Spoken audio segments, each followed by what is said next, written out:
Hi hello എല്ലാ കൂട്ടുകാർക്കും നമ്മുടെ പുതിയൊരു വീഡിയോയിലേക്ക് സ്വാഗതം. അപ്പോൾ മക്കളെ, നമ്മളിന്ന് എടുത്തു വെച്ചിരിക്കുന്നത് എന്താണെന്നറിയോ? റവയാണ് കേട്ടോ. റവ എന്ന് വെച്ചാൽ നമ്മളെ ഗോതമ്പ് റവ അല്ലേ, നുറുക്ക് ഗോതമ്പ്, സൂചി ഗോതമ്പ് എന്നൊക്കെ പറയില്ല, അതിൻ്റെ നുറുക്ക് ഗോതമ്പാണ് കേട്ടോ ഇത്.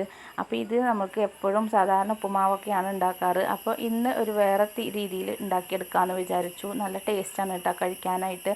അപ്പോൾ അത് ചെയ്യാൻ വേണ്ടിയിട്ട് നമ്മൾ ആദ്യം ഇതിൽ നല്ല ചൂടുവെള്ളം ഒഴിച്ചു കൊടുക്കുകയാണ്. അപ്പോൾ നല്ല ചൂടുള്ള വെള്ളം തന്നെ ഒഴിച്ചിട്ട് നമ്മളൊരു കയ്യിൽ വെച്ചിട്ട് ഇളക്കിയിട്ട് ഇതിൻ്റെ മേൽഭാഗത്ത് വെള്ളം നിൽക്കണ പോലെ ആക്കിയിട്ട് നമ്മൾ മൂടി വെക്കാം കേട്ടോ. കാരണം എന്താണെന്ന് വെച്ചാൽ ഇതിൽ ചൂടുവെള്ളം ഒഴിക്കണ കാരണം തന്നെ ഇത് കുറച്ചിങ്ങനെ ഊറി വരും. അപ്പോൾ വെള്ളം ഇല്ലാണ്ടാകാൻ പറ്റില്ല. അപ്പോൾ നമുക്ക് ഇത്തിരി തോനെ വെള്ളം ഒഴിച്ചിട്ട് നമുക്കിത് മാറ്റി വെക്കാം. ഒരു 2 മിനിറ്റ് 3 മിനിറ്റ് മാറ്റി വെച്ചാൽ മതിയാകും. എന്നിട്ട് നമുക്കിത് അരിച്ചെടുത്തിട്ട് വേറൊരു പാത്രത്തിലേക്ക് മാറ്റി കൊടുക്കാം. അപ്പോൾ ഇതേ ഫുള്ളാക്കിയിട്ട് വെച്ചതിൻ്റെ ശേഷം നമ്മൾ മൂടി വെച്ചിട്ടുണ്ട്. ഈ മൂടി വെച്ച നേരം കൊണ്ട് ഇതിലേക്ക് വേണ്ട തേങ്ങ പൊളിക്കാൻ വേണ്ടി പോവുകയാണ് കേട്ടോ. അപ്പോൾ തേങ്ങ ഒക്കെ പൊളിച്ച് വെച്ചതിൻ്റെ ശേഷം വന്ന് നോക്കുമ്പോഴത്തേനും ഇത് നന്നായി കുതിർന്ന് വന്നിട്ടുണ്ട്. അപ്പം ഇനി ഇത് വേറൊരു അരിപ്പ പാത്രത്തിലേക്ക് വെച്ചിട്ട് അരിച്ചെടുക്കുകയാണ്. അപ്പോൾ ഞാനൊരു അരിപ്പ പാത്രത്തിലേക്ക് ആക്കിയിട്ട് ഇങ്ങനെ കുറേശ്ശെ ഇട്ടിട്ട് കയ്യിൽ വെച്ചിട്ട് നന്നായി അതിൻ്റെ വെള്ളം അങ്ങോട്ട് ഊറ്റിയെടുക്കുന്നുണ്ട്. അപ്പോൾ ഇങ്ങനെ ഊറ്റിയിട്ട് പോകണില്ല എന്ന് കണ്ടാൽ ഇതുപോലെ കൈ വെച്ചിട്ട് നന്നായി ഒന്ന് അങ്ങോട്ട് പിഴിഞ്ഞെടുത്താലും മതി കേട്ടോ. അപ്പോൾ ഞാനത് പോകാണ്ടായപ്പോൾ ഇതുപോലെ ഒന്ന് പിഴിഞ്ഞെടുത്തിട്ടുണ്ട്. അങ്ങനെ നല്ലോണം പിഴിഞ്ഞിട്ട് നമ്മൾ മാറ്റി വെച്ചിട്ടുണ്ട്. ഇനി ഇതിലേക്ക് വേണ്ടത് എന്താണെന്ന് വെച്ചാൽ പാകത്തിനുള്ള ഉപ്പ് ചേർത്ത് കൊടുക്കുക.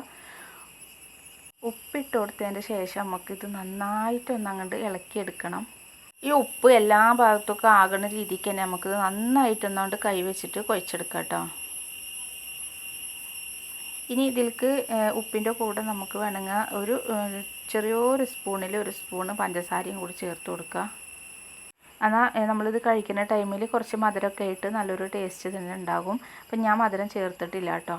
കാരണം എനിക്ക് മധുരം വേണ്ട, ലാസ്റ്റ് മധുരം ഇട്ടിട്ട് കഴിക്കുക എന്നുള്ള രീതിക്കാണ് ചെയ്തത്.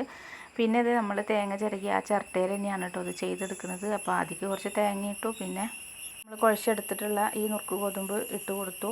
അങ്ങനെ സെറ്റാക്കിയിട്ട് ഇതുപോലെ ഒരു കുക്കർ വെച്ചിട്ടുണ്ട് അടുപ്പത്ത്. അപ്പോൾ അതിലാക്കിയിട്ട് വേവിച്ചെടുക്കുകയാണ്. അപ്പോൾ നന്നായി ഒന്ന് ആവി വരുന്ന സമയത്ത് നമുക്കിത് എടുക്കാം കേട്ടോ. അപ്പോൾ സാധാരണ പുട്ടിന് ആവി വരുന്നതിനെക്കാട്ടി കുറച്ച് നേരം കൂടുതൽ നമുക്കിത് വെക്കേണ്ടി വരും. കാരണം ഗോതമ്പായത് കൊണ്ടൊന്ന് വെന്ത് കിട്ടാനാണ്. അങ്ങനെ നന്നായി ഒന്ന് ആവി വന്നു കഴിഞ്ഞാൽ നമുക്കിത് പാത്രത്തിലേക്ക് കൊട്ടി കൊടുക്കാം. അപ്പോൾ നല്ല ടേസ്റ്റായിട്ടുള്ള ഗോതമ്പ് പുട്ട് ഇവിടെ റെഡി ആയിട്ടുണ്ട്. വീഡിയോ അത്രയൊക്കെ തന്നെ ഉള്ളൂ. വീഡിയോ ഇഷ്ടമായാൽ ലൈക്ക് ചെയ്യുക, ഷെയർ ചെയ്യുക, സബ്സ്ക്രൈബ് ചെയ്യുക കേട്ടോ.